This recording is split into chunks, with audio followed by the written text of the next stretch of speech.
Written by u/Carl 1961. People think I'm a serial killer. It's far worse than that. Part 7.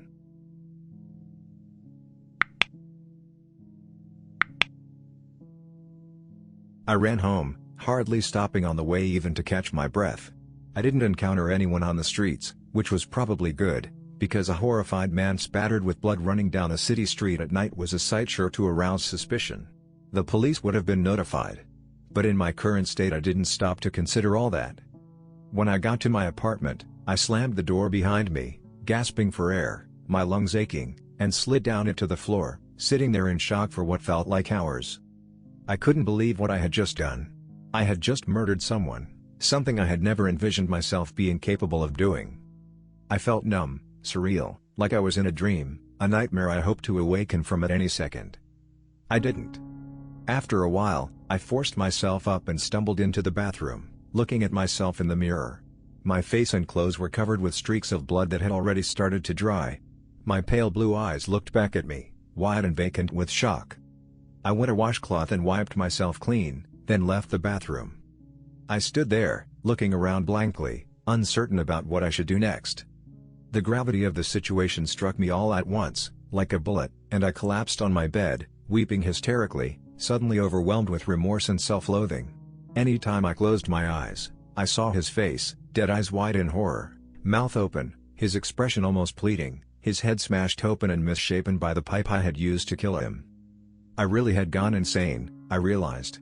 Had a hallucination all along. The girl in the alley really must have experienced a heart attack, or something, and the guy had been trying to help her, and had looked to me, the only person around, to call for help. Instead, I had experienced a psychotic episode, had imagined him attacking me and acted out on my own paranoid delusions, bashing his brains out in the dark alleyway. My new life, which I had just been starting to enjoy, was over. I thought about turning myself into the police, even briefly considered suicide out of guilt, when something else dawned on me that floored me with a fresh wave of panic. In my shock, I had left the murder weapon, the pipe I had used, right there in the alleyway for the police to find when they discovered the bodies. The pipe that would have my fingerprints on it. I didn't have to turn myself in. Eventually the police would come to me themselves, would arrest me. They'd charge me with the murder of the young man, and probably the girl as well. I'd spend the rest of my lousy life in prison, or some psychiatric hospital at best, if I told them what had really happened, what I had thought had happened. Anyway, I never felt as low as I did that night, even during the bleakest times I had spent blind and homeless. I wished I was dead, that I had never had that surgery and regained my sight. I would have preferred dying on the streets of starvation compared to this hell I found myself living in now. I got drunk and passed out. I awoke the next morning, severely hungover. The events of the night before seemed unreal. I tried to tell myself it had just been a bad dream, that nothing had really happened. But then, when I sat down to drink some coffee and turned on the TV, this brief, pleasant moment of denial came crashing down. The news was on. A picture of the man I had murdered was on the screen. The newscaster explained that the body of the 26-year-old playboy son of a prominent lawyer had been found on the other side of the city, beaten to death in an alley in an apparent mugging gone wrong. The body of a 17-year-old known prostitute and drug addict had been found nearby as well, but she appeared to have died of natural causes and police didn't believe the two deaths were connected. Police theorized that the man's murder might have actually been a revenge killing and noted that he had a rather unsavory reputation for his swinging bachelor lifestyle and was rumored to have several debts to big-time drug dealers. Police were investigating the murder. My cup of coffee dropped from my hand, splashing upon the table. With numb fingers I turned off the TV. It was all over. Everything was over. I tried to decide what to do next. I knew it was only a matter of time before the police identified me by the fingerprints I had left on the pipe and came for me. I had to leave, just pack up my things and leave the city, abandon my life, my job and new friends, and go somewhere else far away. I called in sick at the supermarket, explaining to my manager that I had caught the flu bug going around. He wasn't particularly sympathetic, still annoyed over the several days of work I had already missed due to the headaches I had experienced during the last month. Then I packed my duffel bag and headed for my door. I stopped when I spotted what was on the floor below it. A folded sheet of white paper someone had slipped beneath it the night before. I sat down my bag, picked up the sheet of paper and unfolded it. A message had been written in block letters in black marker. I read it in disbelief. Then read it again. I saw what you did. You're not crazy. I can see them too. Meet me tonight at 9 in the park. West Side." Below that, in smaller writing, "P.S. Don't worry about the pipe. I got rid of it for you." I left my apartment at 8:30 that evening and made my way to the park, which was only about 6 blocks away. It was a chilly fall night, Indian summer had disappeared overnight, and I was glad I had decided to wear a jacket. I was extremely nervous, no, more than that, I was scared shitless. But also intrigued. I felt a great deal of apprehension about going to this clandestine nighttime meeting with the mystery person who had left me that message. I wondered if it could be a setup. Maybe the rest of those things I had seen had identified me somehow and were planning to kill me to avenge their slain comrade. Or maybe it was a police ambush. Except whoever had written the note knew that I was seeing things, knowledge the police had no way of coming by. Either way, I had to go. I couldn't pass this opportunity up. I had some burning questions I wanted answered, and if there was anyone who knew what the hell was going on, what I had gotten myself involved in, it was this person, whoever they were. I entered the main park gate and strolled down one of the paths. The park was deserted this time of night. It was dead silent except for the distant sounds of an occasional car passing by on the streets and the infrequent wail of a police siren. It was a moonless night and the park was pitch black except for the light from the lamp posts that dotted the path every 100 feet or so. I walked, heading for the west side, feeling uneasy, scanning the darkness around me for any sign of movement. Or a pair of red glowing eyes. Up ahead, I spotted someone sitting on a bench, coincidentally, the same one where I myself had sometimes sat to enjoy the sunset, near one of the lamp posts, its yellow halo of light casting a shadow upon him, or her, so that all I could see was an indistinct silhouette. They were motionless, just sitting there, seemingly waiting for someone. I stopped and just stood there for a few moments, appraising the figure. Whoever they were, their eyes weren't glowing red, which I took to be a good sign. I swallowed, summoning my courage, and approached. As I drew nearer, I saw it was a young guy wearing a dark windbreaker and jeans. He looked to be around 22 or so, and was pale with short black hair and glasses.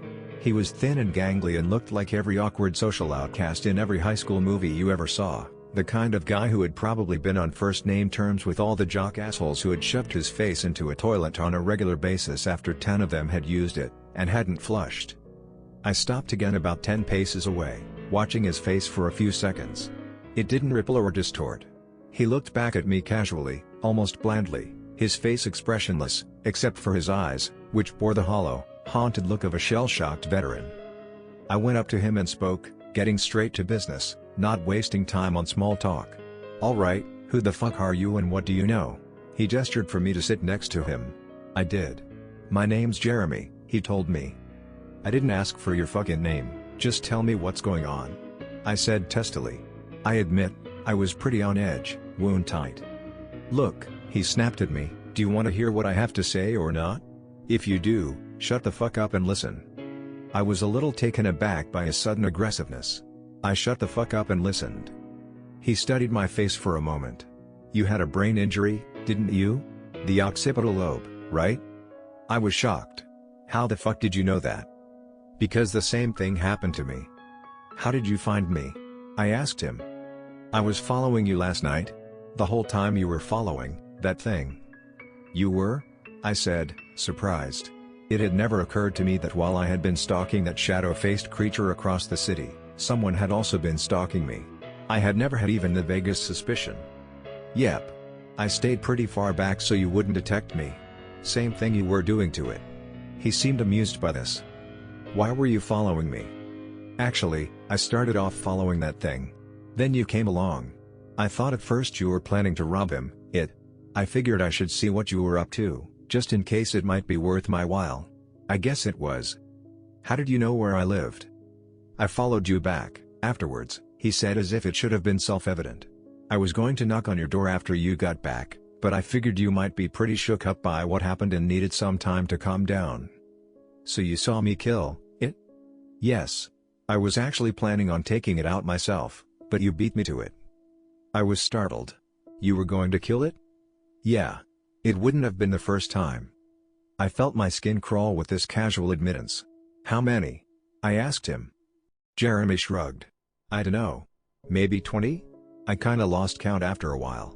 That's the reason there were not as many of them in this city as there are in others. Jesus Christ! I said, appalled, looking at him with horror. I had thought I was crazy, but this dude was a full-fledged psychopath. I was sitting here in this deserted city park in the middle of the night next to a serial killer. He reacted to my judgmental stare, becoming offended and defensive. Hey, don't look at me like that. It has to be done. You seemed to think so yourself last night. That was different. I protested. I just wanted to see what it was up to. That thing attacked me. Self-defense. You're talking about cold-blooded murder. He laughed scornfully. Bullshit. Those things aren't human. You saw it. You saw what it did to that girl. I stared at him. What the hell are they? Jeremy shook his head. I don't know. I wish to God I did. Maybe they're demons, or some kind of vampires. Honestly, I don't know much more than you do. I think they might have been human at some point, but then they got taken over, or possessed, or who the fuck knows. What was that thing doing to that girl? I asked him. Couldn't you see it for yourself? I saw it, but I don't know what I was seeing. It was draining her life force out, he explained. He paused. Or maybe. Maybe what?